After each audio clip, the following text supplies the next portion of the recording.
রাজ্যে বিজেপি সরকার ক্ষমতায় আসার পরে যে কেন্দ্রীয় প্রকল্পগুলি নিয়ে আলোচনা শুরু হয়েছে তার মধ্যে অন্যতম পিএম সূর্যঘর যোজনা। এই প্রকল্পের আওতায় বিনামূল্যে বিদ্যুৎ মেলায় লক্ষ লক্ষ পরিবারের কাছে তা স্বস্তিদায়ক হয়ে উঠেছে। এই প্রকল্পের অধীনে বিদ্যুতের খরচ কমানোর পাশাপাশি সরকার ভর্তুকিও দিয়ে থাকে। 2024 সালে চালু হয় পিএম সূর্যঘর যোজনা।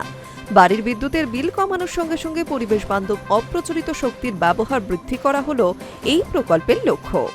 এই প্রকল্পের আওতায় যোগ্য পরিবারগুলিকে গ্রিড সংযুক্ত ছাদের সৌর প্যানেলের মাধ্যমে প্রতি মাসে 300 ইউনিট পর্যন্ত বিনামূল্যে বিদ্যুৎ সরবরাহ করা হয়। এমনকি সৌর প্যানেল বসানোর জন্য প্রাথমিক খরচও প্রদান করবে সরকার।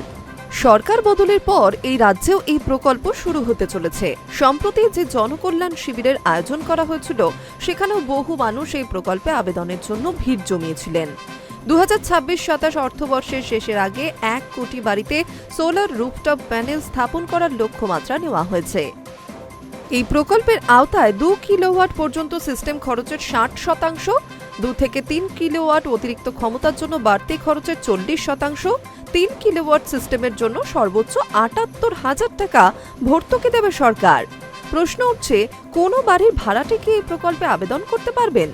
উল্লেখ্য, এই প্রকল্পের যোগ্যতা অনুযায়ী পিএম সূর্যঘর যোজনা সুবিধা পেতে হলে আবেদনকারীর নামে একটি আবাসিক বাড়ি থাকতে হবে এবং সেখানে বৈধ বিদ্যুৎ সংযোগ থাকতে হবে। কোনো ভাড়াটে এই প্রকল্পের জন্য আবেদন করতে পারবেন না, কারণ তিনি বাড়ির মালিক নন। বিদ্যুৎ সংযোগও তার নামে থাকে না। তবে বাড়ির মালিক যদি পিএম সূর্যঘর যোজনার আবেদন করেন তবে বিদ্যুতের খরচ কমবে। এতে ভাড়াটিয়াদের বিদ্যুৎ বিলও কম হবে। Hi News network.